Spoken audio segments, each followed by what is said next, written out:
You are listening to Knackers in the Breeze, the podcast, with your hosts, Ryan and Barry. Would you rather have cheddar cheese for knees, or a talking dog that only speaks in Portuguese?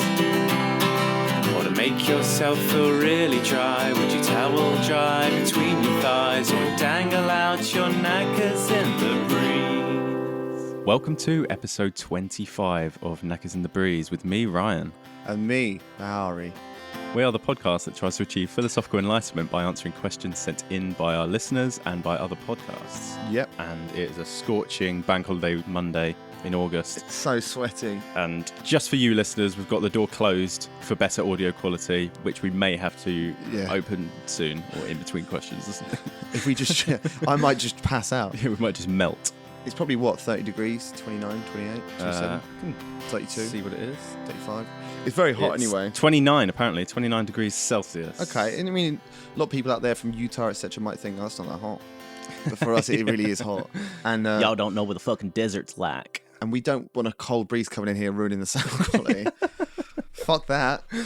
I don't know why we care about you as a listener that much, but we do. I do anyway. But I have, I'm learning the tin whistle as well, so if you hear that, excellent, which you won't hear, Ryan's going to hate this because I'm going to put it down. Yeah, I'm going to put it down. Put it down before it's shoved up somewhere. Okay, I'll put that down. I thought it could be my thing, like it's tin whistle Barry, but no. You know, if people go like, oh, which one's Barry? You go, it's the guy who always carries a tin whistle with him. He's carried it for years. He's been playing it for years. He's never bothered learning it. But he can do this really well. That's it. But well. Yeah. So any new listeners, we are a podcast that people send in questions, usually would you rather or scenario-based questions, and we answer them in a comedic fashion. We try to. Have you got a question you want to start with? Or yeah, I've got a question. This will really take us to the higher echelons of knowledge. Hi, Rye. Would you rather be a professional didgeridoo player or a professional harmonica player? The choice is yours. That's weird, wasn't it? Were you expecting that question? I was not expecting that question. No, and I don't know if you got that. I did it all through a didgeridoo. The question was asked through a didge. Yeah, I did. Yeah. Hear that. Did you get that? Yeah, it wasn't subtle. And the reason I picked that is they're just they're both quite unique. They're both wind instruments. One's really big and hard to carry around, and one's tiny, fits in your pocket. In this scenario, you're professional at either one of them, and you're known for that. So when people talk about me and they go, "Oh, it's Tin Whistle Barry," they refer to you as, "Oh, it's Ryan the Didge," or "Oh, it's Harmonica Roo." Which would you be known as? I feel like harmonica is more accessible to standard music, whereas didgeridoo is just for one purpose of creating some sort of Aboriginal mood for maybe a documentary set in Central Australia. I don't know. Yeah, but that could be your market. Every documentary that comes out set in south of the equator, you could have a hand in that. Like you could do the soundtracks. I do know that professional didgeridoo players or people who play didgeridoos quite often don't snore because it trains the muscles in your throat. Because I snore at night, we've already is a ridiculous fact. Yeah, so Pointless. We've already found out in the podcast that I do snore, and we've played a little bit of my snoring on one of the previous episodes. So that's how I found out. I was looking up online how to stop snoring, and one of them was like, "Why don't you play didgeridoo?" Well, there we go. Well, that's a plus in the section to become a professional didge player. Yeah. So that is where you'd go. No. Okay. Yeah, I feel like a harmonica is much more accessible and sounds nicer in a song. I don't know. Didgeridoo still sounds quite cool. So but you get bored of it after 2 songs. I've heard didgeridoo beatboxing. That's quite good. You listen to that? That's quite good. I hate the idea of that already. I've heard beatboxing harmonica. Yeah, that's same. Yeah, that's better actually. Yeah, that's true. Very, very slightly better. Yeah, that is better. I thought you'd say that, but I thought I'd ask the question because if I didn't ask, I wouldn't know. And that's how we gain more knowledge and increase our IQ levels. So what would you go for? Probably the didge. Didge. And the reason is no one really plays the didge. Well, out in Europe. Well, do you reckon there's a reason for that? In my, yeah, it's just an inaccessible instrument. A lot of people don't get the chance to play it. Yeah, it's very hard to take on a plane, I think. Yeah. And just in general, hitchhiking through. Do people have didgeridoo cases? Definitely. Like a very long tubular. Well, tubular. I think case? Probably a collapsible didgeridoo, a telescopic didgeridoo that you can extend out. Ah. Probably. And if there isn't, there will be soon. I think the Australian Army has that. Or the Do they? Australian Navy. It's going, can you see a boat out in the horizon? I don't know, let me check. They use that And they instead of can- Morse code. They can put magnifying glasses, clip on the end, and use them like massive telescopes. So there's all sorts of things you can do with the didge. Exactly. And if you're periscope. if you're paid for it. So yeah, there could be a line of Barry's professional telescopic didgeridoos coming out. Yeah. So Australian Navy, if you are listening, get in contact with Barry. knackersinthebreeze@gmail.com if you'd like his professional didgeridoo services. I haven't done my research, but it's definitely better than radar. Oh, definitely. Communicate with whales. Yeah. Get them to do your bidding. Yeah. The only way we communicate with whales is like attempting to learn Welsh, and no one wants to do that. So fuck I knew you were that. going to go that direction. I knew you were going to go that direction. Knackers in the breeze. Knackers in the breeze. Right. This is the part of the episode where we gather and throw out all the feedback that we get, and negative and good. It's hard to believe we get any negative feedback, but sometimes we do.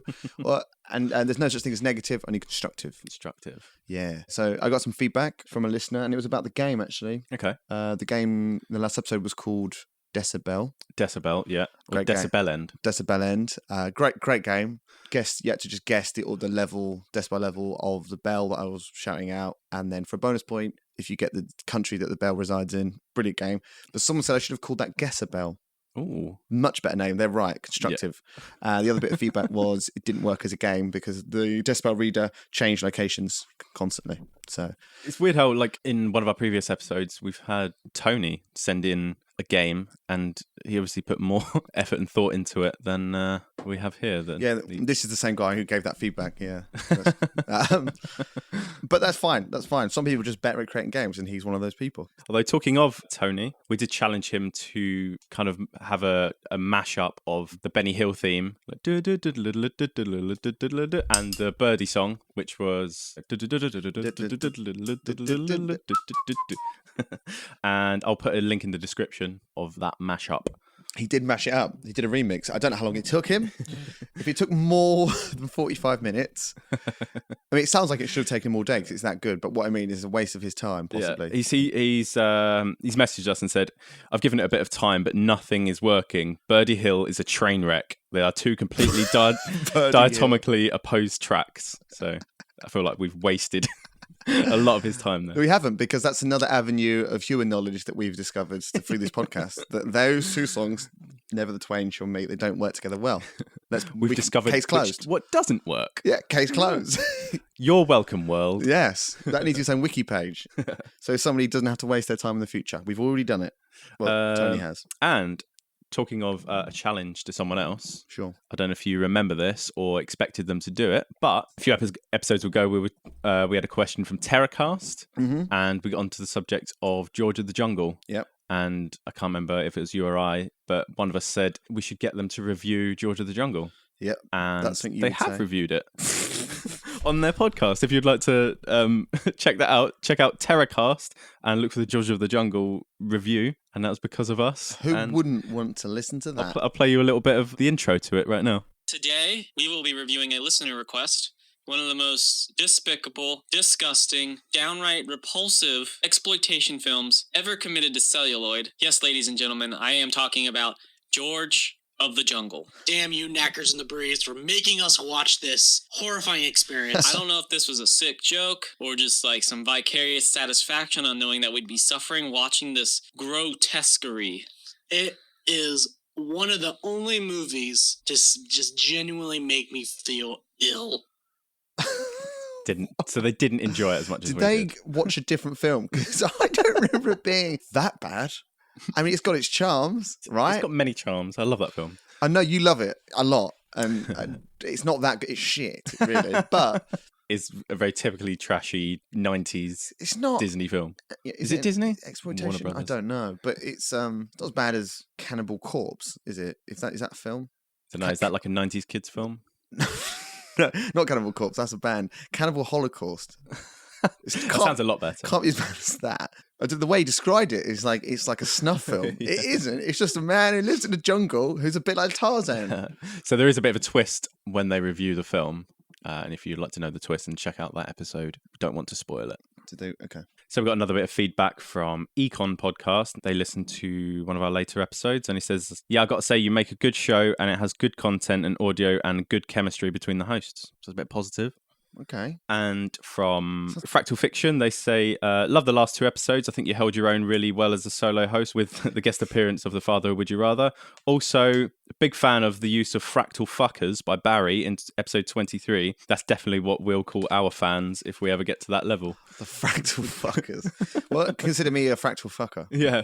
I'm a fan. We are Fractal Fuckers on this podcast.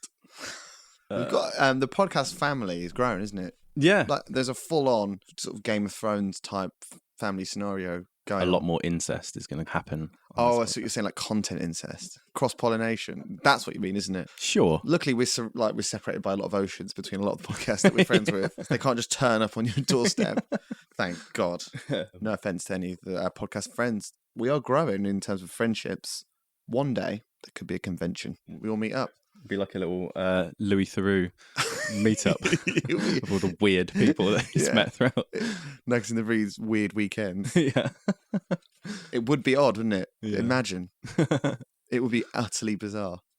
I've got some gypsy fighting news. Oh, that's been a while. Yeah, it's been nothing much going on apart from the usual fights, bickering and that. So those who don't know, we got into some gypsy fighting news because our podcast is obviously called Knackers in the Breeze, but in Ireland, knackers means traveller.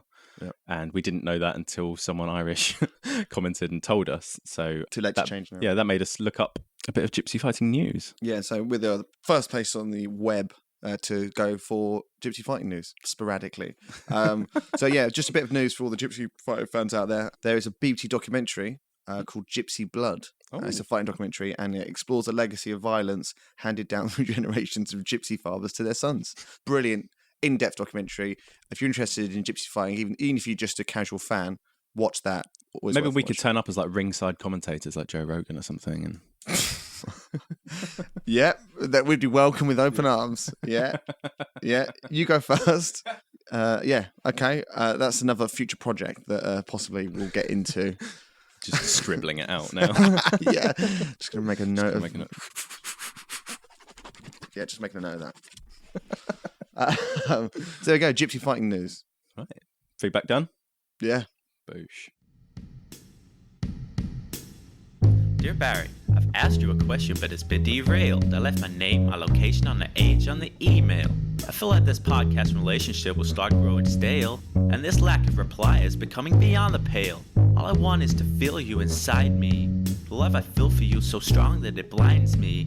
I just need to feel your whole pelvis behind me. It's strange hearing your voice and how insane it drives me. All froze cold I'm listening to Knackers in the Breeze. You can find them on all platforms like iTunes and Spotify. Right, so we've got a question here from a podcast called Unclassical, and on their podcast, they dissect like classical novels, sort of like in a funny way, and dissect like how misogynistic and stuff it was written like not even that long ago. Right, books are better then, weren't they? But they have a really good dynamic, and sort of like jealous of how well they work together. Okay. Yeah, they've sent a question in. Hello. Hello. This is Marsha. And Katie. And we're from Unclassical, the podcast where we give our unique interpretation of classical texts. With this, we often read about people who can't talk freely and about a lot of sexual inappropriate behaviour. Like, a lot. Loads. A lot. Yeah. So, Barry and Ryan, we'd like to know, would you rather never be able to speak for yourself, i.e. all your friends and family make all your decisions and answer everything for you, or be able to talk freely, but you have to massage your crotch every time you speak? We look forward to hearing what you come up with, and listen out for our 5th episode where we'll be answering your Would You Rather question. Thanks. Bye. They're so nice. Yeah. What are they doing even talking to us? I don't understand. What they do associating with us at all. Yeah, don't guys. We'll don't tarnish your reputation. They sound pure and lovely and very intelligent, and you know, they shouldn't be talking to us. They shouldn't be. But we are fans of great classical literature, aren't we? Here, we've read all the classics, so I'm sure we're well equipped to.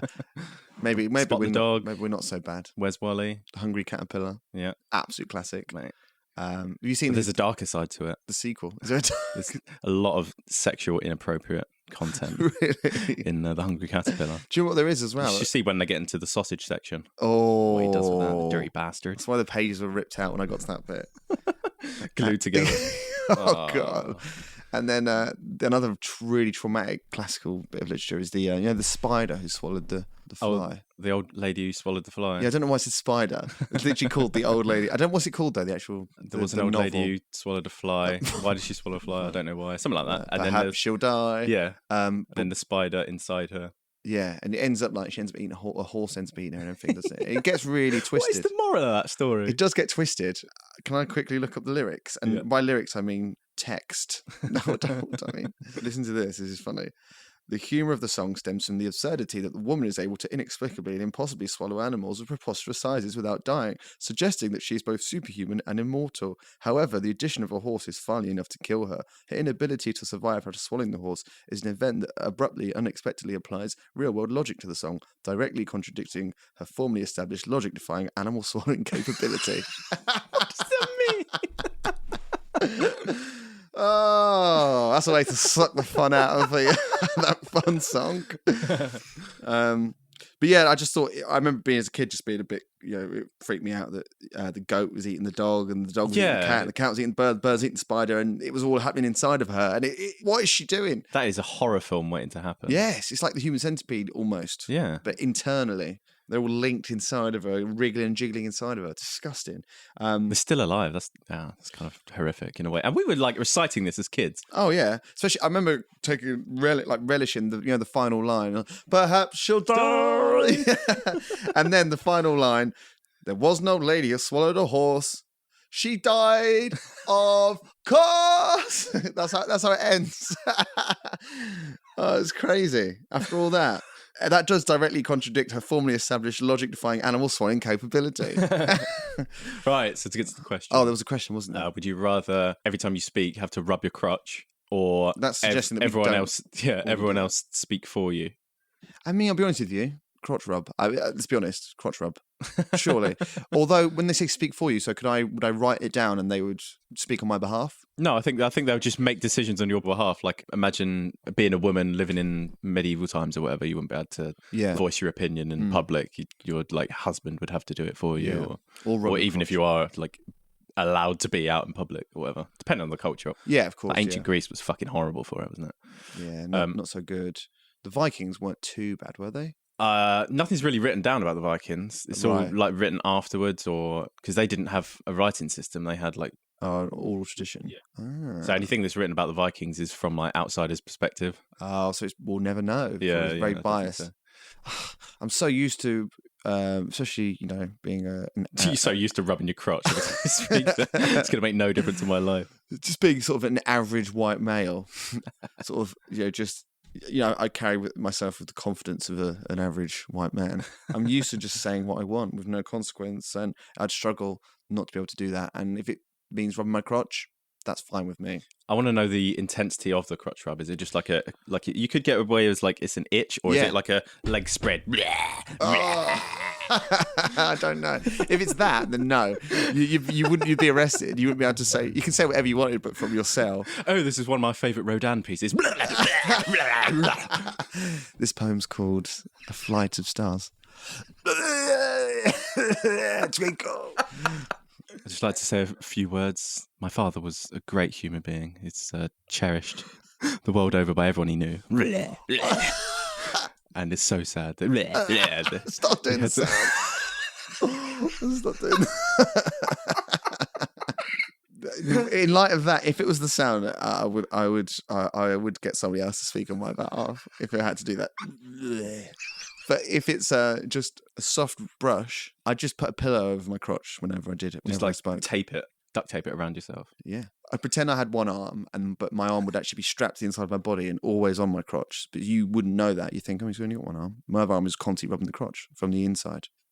That's just a genius suggestion in just day-to-day life anyway. Life hack. Get away with a lot. Life hack. Philosophical enlightenment. Are you always getting caught on the London Underground? Get in touch with Barry right now.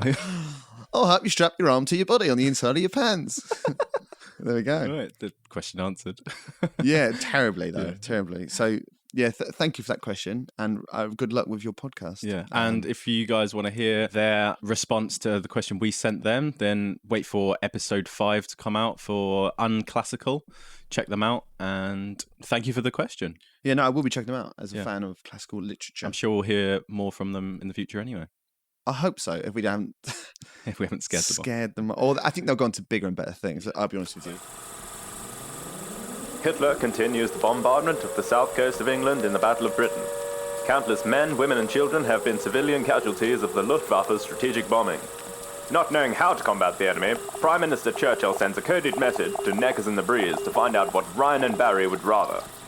Here in MI5 with the latest technology, Allied intelligence manages to contact Knackers in the Breeze by sending a voice recording to their Facebook page, and also by sending a DM to their Instagram handle, Knackers in the Breeze Podcast. Godspeed, Barry and Ryan. The future of Britain depends on you. Right, it's that time. What's the time, Barry? Game time.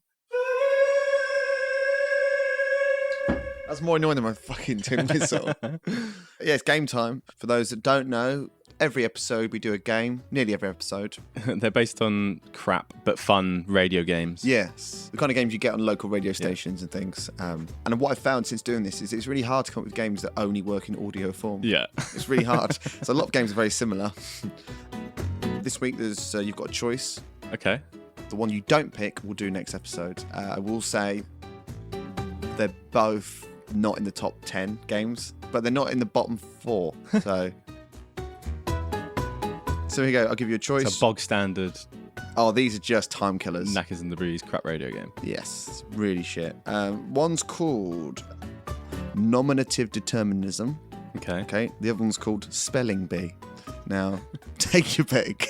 Whichever one you're going to do them both at some point. Annoying, unfortunately for you. But which one do you want to do now? I'll go for the nominative determinism.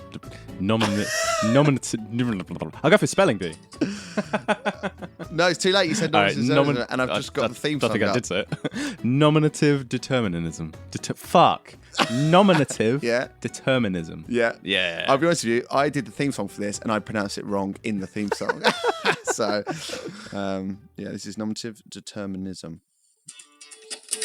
Nominative determinism. If your name matches your profession, then there is a theory that you went to that career because of your name. Nominative determinism. Nominative determinism. Okay, so did you get all the words to that? Got barely out of it. There's been like a competition of like the worst theme songs for your games throughout the episodes. That's definitely up there, I think. Do you think so? Yeah. I think the other Spelling Bee's worse. But what we'll see it next what I tried to do with that is tell you all about what nominative determinism is in the song. You didn't get it. Summed it up perfectly. Nominative determinism is the idea that your career and future sort of life choice of what you do is determined by your name. Right. Okay. Right. It's just a theory. So like if my name was like Stephen Baker. Yeah, you become a baker. Yeah. And that's the game. So the game is very simple. Nominative determinism. I've got a list of names. Just tell me what their career is. Nominative determinism is a... Okay. Are you ready? Ready. I've actually written it down here. So without the song, it's the hypothesis that people tend to gravitate towards areas of work that fit their names. That's it. Simple as that. You get 1 point if you guess their career. Here we go. Dr. Richard Chop. Is he a butcher? He's not. Is he a circumcisionist? He is. Hey. He's a urologist who specialises in vasectomies and circumcisions. Hey. That's 1 point. Yay. Number 2, Ricky Lightfoot. Now, there's a few things he could be, so it's a tricky one. That could be like an astronaut or something. But... Oh, fuck it. Yeah, it could be that too. Or a lamp holder that he holds a lamp between his toes. You've got it. It's 2 points. So definitely not. Definitely not. Ricky Lightfoot. Like it should be called Lampton. Lightfoot. Ricky Is Lightfoot. he like a runner? Yeah, he is a runner. He's a runner. He's a downhill marathon runner. Downhill? Is that a thing? Apparently so. I looked. That's a knee destroyer. Yeah. Ricky Lightfoot. But he's amazing. He's really good at it. Sort of like cross-country marathons, essentially, but a lot of downhill. Lightfoot, heavy knees. Oh, yeah. That's his brother. Broken back. Who have we got? Broken back mountain. You'll like this one. Sue Yu. That's got to be some sort of solicitor or something. Yep. She's associate at Sullivan and Cromwell legal firm in New York. That's Sue Yu. 3. That's ridiculous. That's 3 points. This one's easy, I think. Sarah Blizzard. Either like a weather presenter or a snowmobile person. What are you going to say? Mrs. Plow. That's her name. Her name again is Mrs. Plow. She's not a snowmobile operator. Skier. No, you were right the Snowboarder. first time. She's a weather presenter for East Midlands Today. For the East Midlands? When's there a fucking blizzard? Listen, nominative determinism. Okay. Go to like Switzerland or something. To be honest with you, you're right. I should have maybe picked someone with a snowy career, but I didn't. So that's 3 out of 4. I'm going to commentate on the blizzards happening all throughout the world. I'm thinking I'm going to have my base camp in Leicester. Yeah, there's nothing wrong. Listen, it gets a lot more snow in the Midlands of the UK than it does in the South. Point proven. I don't know why I'm defending that. Now, this is where it gets hard. There's 3 left, but this is where I think it steps up a level. Marina Stepanova. It's either marina, as in like that's sort of like a interesting. Yeah. aquarium-based sort of job, or like a deep sea diver, or stepping over. I don't know, a hurdlist. Is that a thing? Yeah, she's a former Soviet athlete. She was the first woman to run under 53 seconds in the 400-meter hurdles. Wow, Marina Stepanova. I'm surprised you got that. That's now what you want. 4 out of 5. Last 2, Mr. Turner Heaton. That's like a really like attractive Scottish man. I'm turning the heat. I'm Turner Heaton. Turner Heaton. I'm gonna bash your Heaton. Maybe I don't know. Turning. Maybe I'm thinking like DJ Dex. All right. Or a roundabout maker. Okay, that's a good one. Is that a job? Probably. Is that right. your final answer? A roundabout maker. That's worse than a snowmobile manufacturer. Right. No, you're going to kick yourself. Yeah. Mr. Turner Heaton or Turner Heaton. I'm going to cack my heat on. Turner Heaton? Oh, turn the heat on. Oh, Turner. He's like a British gas. He's a plumber. Engineer. Oh. He's a plumber. Like, now that you've said that, you're right. It would make more sense if he was a gas man. He's not. He's a plumber. So I'm not going to give you that. You've got 4 out of 6. Last one, final one. Mark D. Mann. That's got to be. He's got to work in sports. Would you spell it for you? Yeah. Mark D. D-E-M-A-N. 3 separate words. Mark D. Mann. Yeah, he's got to be like a defender in association football. You're right. Yeah. You're right. Yeah. He's a Belgian soccer player who currently plays for Stade Bierbeek, used to play for Anderlecht, and he's a defensive midfielder, but also centre-back or right-back, if needs be. Ironically, he just does zonal marking. So ironic. little football joke there for all the fans out there. Football match, lads. Zonal. So you got 1, 2, 3, 4, 5 out of 7. That's pretty good. That's really good. Well done. The game show is over. The game is over. Nominative determinism. If your name matches your profession, then there is a theory that you went to that career because of your name. The normative determinism. Nominative determinism. You can tell you did it in one take. Have you ever done another take for a song? In the early days, I would, days. but I feel like it becomes too polished. It loses its energy. As with like all content creators, like especially filmmakers, they always do it in one take because they don't want it to be too good. Yeah, you don't want to alienate your audience by producing something that they just can't even fathom because it's too amazing. It's too easy to understand. Yeah. When you're operating with this level of IQ, you've really got to turn things down and just squeeze out anything. So, but I feel like that's the first game. Maybe not. No, it's not the first game at all. I always teach you things, but you've really learned something there. Yeah, that was probably my favourite game that you've done so far. Are you being serious? Yeah, I think it is. Seriously? Yeah. You think that was better than Dildo or Fish? Oh, Dildo or Fish was good, actually. Was it better than As the Crow Flies? Yes. Was it better than Rhinoceros? Definitely. What about Catch-22? Catch-22 is sort of different, isn't it? 'Cause it's like an ongoing that's game. We did episode 22 and didn't even do a catch 22. I don't know why we didn't mention that. Did we not even mention it? That's mental. All right. So if you haven't listened to the games, go back and listen to the games. Welcome to the games. If you've never listened to the games, I don't know what I'm saying. And in one of the previous episodes, we've had someone send in a game. So if you want to send in a game, then get in contact. knackersandthebreeze@gmail.com, or search for us on Knackers and the Breeze on Facebook, or our Instagram handle, Knackers and the Breeze Podcast. That's a new wing of the social media arm, isn't it? Hey Siri, text Mum to say I'll be around later for tea. Okay, text has been sent. Hey Siri, what's the weather going to be like later in Aberdeen? The weather in Aberdeen this evening will be cloudy at 12 degrees. Hey Siri, what's the capital of Norway? The capital of Norway is Oslo. Hey Siri, what's the highest mountain on Earth? The highest mountain is Mount Everest. Hey Siri, what's the best thing that's ever been created?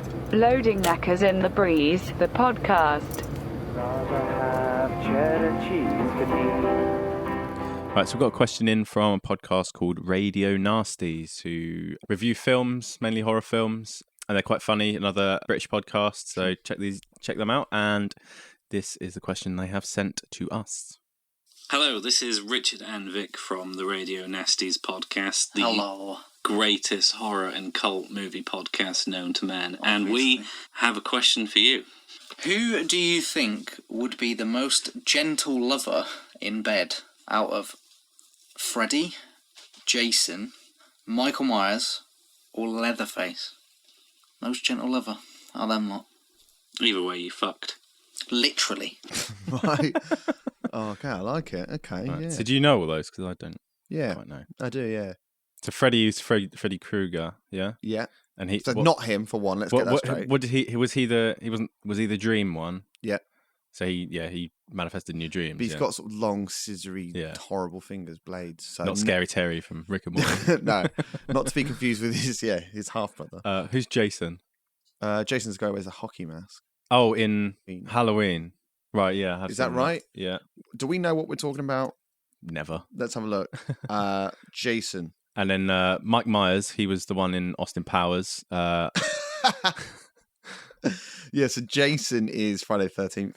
Who else don't we know? Mike Myers. We know Mike Myers. We know Michael Myers. He is terrifying. Very similar to Jason, but his mask is more just white and like skin almost. It looks like skin. Oh, right. Okay. Oh, yeah. So what one's he in? Is that Friday the 13th? He's in Halloween. And then we've got... They're all quite similar, I would argue. But and then we've got Leatherface. Who's Texas Chainsaw Massacre. Right. A very similar theme. They all hide their faces and they follow you. They just don't stop coming. Literally. Well, which could help. So... Well, it wouldn't help. Like, you'd just be there for ages just taking it. Taking all of... Not Scary Terry. Scary Terry. I don't want... Because he's got scissory, bladey hands. No. Unless he's very gentle with them, they'd be a detriment. I think they're very sharp, so even if he's gentle, they'll still splice you. Even if you just like... If you roll over in the night, you'll catch one of them. So he's out. Yeah. You don't want to be Michael Chop or whatever. No. Don't want to be big Mickey Chop. Doctor, by the way. So yeah, and then we've got... I mean, I personally think Leatherface. I think... most gentle. Mike Myers, because he is quite shagadelic. But, you know, Shrek. It's not the most appealing lover. Fat Bastard as well. Yeah. It's very diverse. Cuddly and lovable. He can be whoever you want him to be. Now, which one was the actual Michael Myers? That was... Oh, God. You said Halloween for every single... Friday the 13th, Halloween. Right. Okay. Which one is... I can't remember. I remember watching one of the recent Halloween ones and he just doesn't go away. Right. We're getting confused between all of them because they all... They're all very similar. Apart from Leatherface, for me, he stands outside just because he's a bit different. Some would say we should have done a little bit of research before answering the question, but...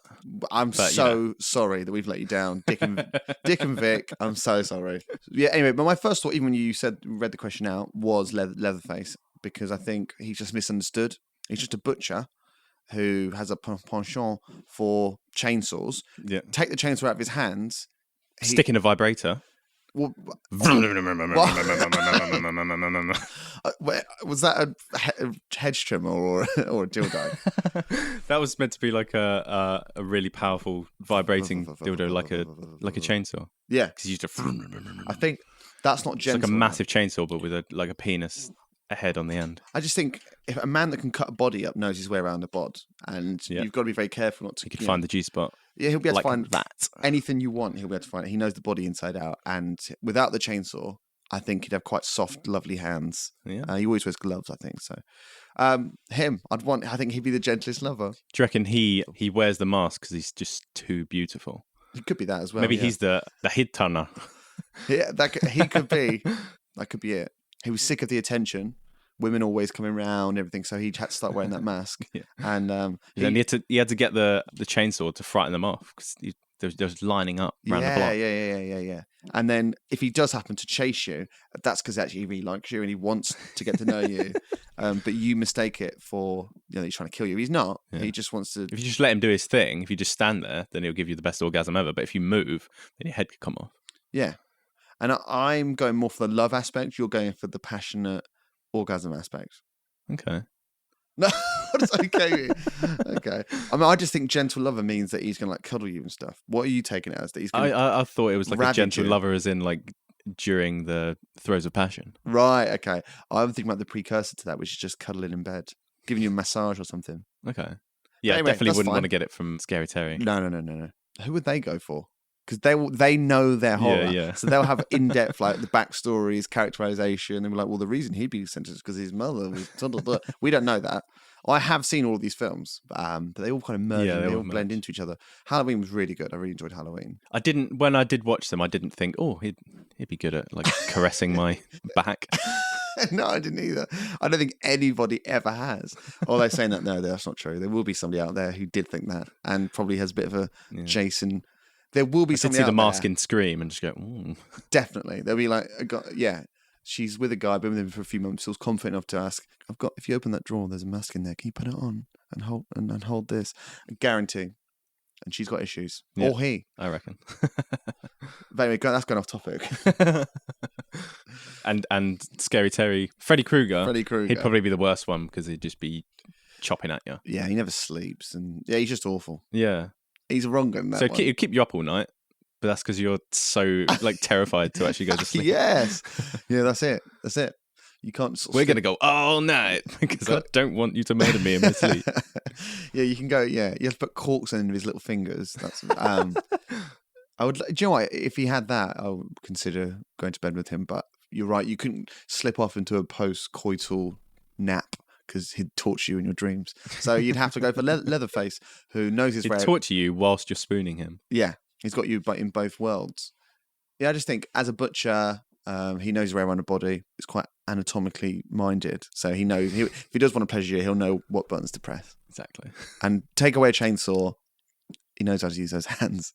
So that is what I would do. Harking back to a previous question, you are now rowing your crotch while speaking. So yeah, it's all this talk of gentle loving. Right, so that was a question by Radio Nasties. If you're into horror, films, then check out Radio Nasties, and they do very funny reviews on horror films. We asked, So just to go on that, we did not do that question justice. No, because I'm not a horror buff. No, I'm really not. I do, but then I just forget people's names and their faces and stuff. And I can't remember people's faces if they got a mask on, but I could remember the mask. So I don't know where I'm going with this. No, I've only watched. I'm just going to stop talking. Welcome to the best automotive podcast, Baked Beans and Windscreens. Welcome, car enthusiasts. Today we'll be reviewing the Maibatsu Thunder. It has a large boot space that can easily fit a medium-sized chest of drawers. The ride is also very comfortable. It's like straddling a cloud. The interior, however, is not soundproof, so people will hear you crying over your failed marriage, and the low-quality carpets will absorb tears. Also a downside, the windows will provide high visibility into the car from the outside, so it's not ideal for dogging connoisseurs among you. Join us next time as we test drive the Reliant Robin limousine. We've got a question from another podcast called Not a Drill, and they are a bit like Knackers in the Breeze. They'll have a topic or a question or whatever and debate it in a very comedic fashion, but probably actually funny rather than just whatever we do. We never try and be funny, I don't think. We just answer it with our hearts. At least I do. So this is a question from Not a Drill. Wow. Hey there, Knackers in the Breeze. Chris Danger from Not a Drill Podcast. Now, we explore topics that are unbelievable, implausible, and downright nutty. You should go check us out. It's kind of fun. Now, our question for you is, what will people be nostalgic for in 40 years? Thanks, guys.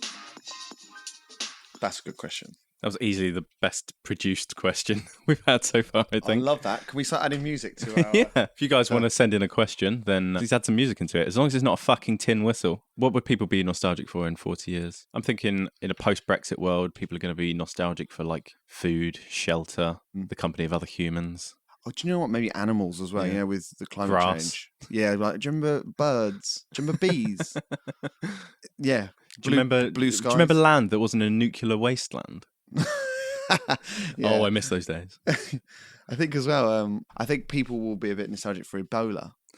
You know, in the same way that, like... I loved having Ebola. It's great. It's good times. Like, nostalgia- some days you just want to stay in bed, kind of watch your box set or something. I just think you'd be like, oh, do you remember Ebola? A bit like bird flu. I remember when Ebola came about, like in the last few years or whatever, and then rewatching some old Friends episodes in like the mid-90s, late 90s or whatever, and then Chandler just goes like, oh, do you remember Ebola? That was a weird thing or something like that. And I was like, what the fuck? Oh, yeah, I didn't realise it was it had a comeback. Things always come back around. Loads of things having comebacks from the 90s anyway. It's just, even diseases. But you know what? Here's the thing: Ebola will probably will disappear and then come back in 40 years' time. Remixed. Ebola. From the crowd say Ebola. Remixed by Hit Boy. Is that Tony? If you want to do a remix of Ebola, don't get in touch. Just remix it, send it in. Is that insensitive? Haven't we been quite sensitive, aren't we? Yeah. To people with Ebola, I think we are. People have died, haven't they? Yeah. Sorry. Souls. Souls. I don't think there'll be nostalgia for Ebola. Maybe there's going to be like a worse disease that everyone's like, some like plague or something. Yeah. That people will be like, I'm so nostalgic for one that wasn't as aggressive, like Ebola. That only sort of killed a few thousand people rather than Yeah. millions. Yeah, it could be that. I think people be nostalgic, genuinely, this is what I genuinely think, for when the internet was outside of us. Yeah. So there is still sort of like life outside technology a little bit at the moment. Yeah. It's like so ingrained in the culture at the moment, but there's still little pockets that you don't really need it. But I feel like it's going to like sort of take over a little bit more. We've got contactless and you can pay with your phone and stuff now. I reckon maybe you be able to vote and stuff with your phone, or like go to doctors and, I don't know, scan. You have your whole medical history on your phone. That's definitely going to happen, yeah. But in 40 years, that's such a long time, that it will probably be like internet chips in our brain, and we can interface with it internally. Yeah. People will be like, oh, do you remember when we had to pick up our phone externally to be able to access? And if you didn't want any notifications, you would just not look at your phone. Whereas in the future, it'll be getting direct to our consciousness, will actually be part of it. Yeah, well, yeah. In a nostalgic way. Yeah. Yeah. Nostalgia's not what it used to be, is it? Maybe some sort of like transport. I think cars. Oh. Everyone always thinks we're going to have the hover car soon, but you know, maybe we're going to have driverless cars and people are going to be nostalgic for actually driving. I just think, like we now look back on the 60s and go, oh, the 60s. Oh, I'd love to be back in the 60s. And then, the 1940s. Yeah. It'd been so great to be. I'd love to live through the Blitz. And like even before then, people go back to like the 18th century. Like what a romantic time, but it was shit, and people died, and health was awful, and there was a constant war. And this is the best time to be alive, generally speaking. People will be nostalgic for this period, thinking that it was all perfect and there was nothing wrong. The future could be perfect itself, and then people will be like nostalgic for actual problems. Yes. Whoa. Ooh. Whoa. You blow my mind. That, outside of the didgeridoo or harmonica question, that is the best bit of insight that we've had into this episode. It's nuggets like that's why we do this podcast. That's deep. So if you tell your friends about this, do mention that the future is going to be perfect and didgeridoo players never snore. Yeah, there are two things you've learned. And nominative determinism, I've already forgotten what that is. Did we ever know? That's the question. So that was a question from Not a Drill podcast. Not a Drill.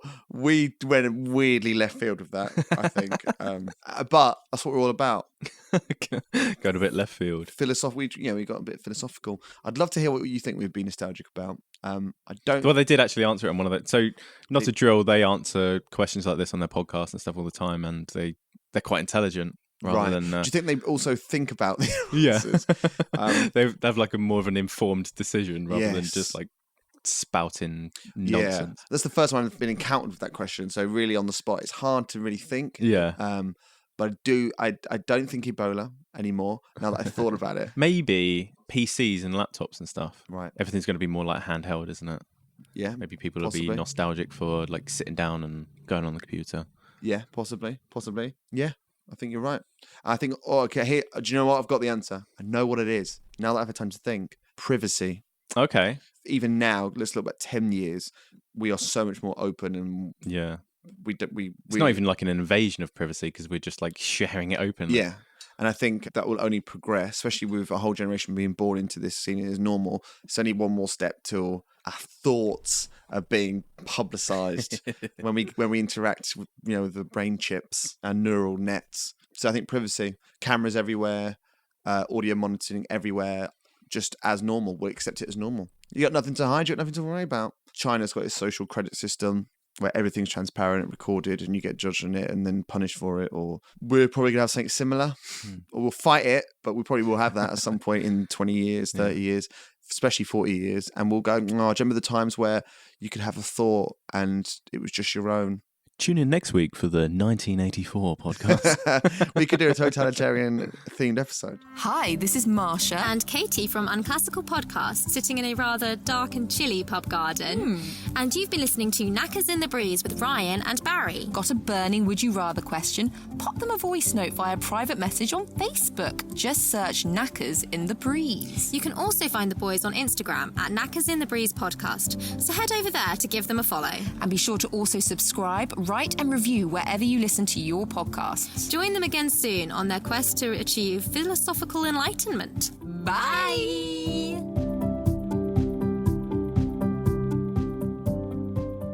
You have been listening to Knackers in the Breeze, and it was with you, Nrayadnyov, and me, Bretta, Barashikov.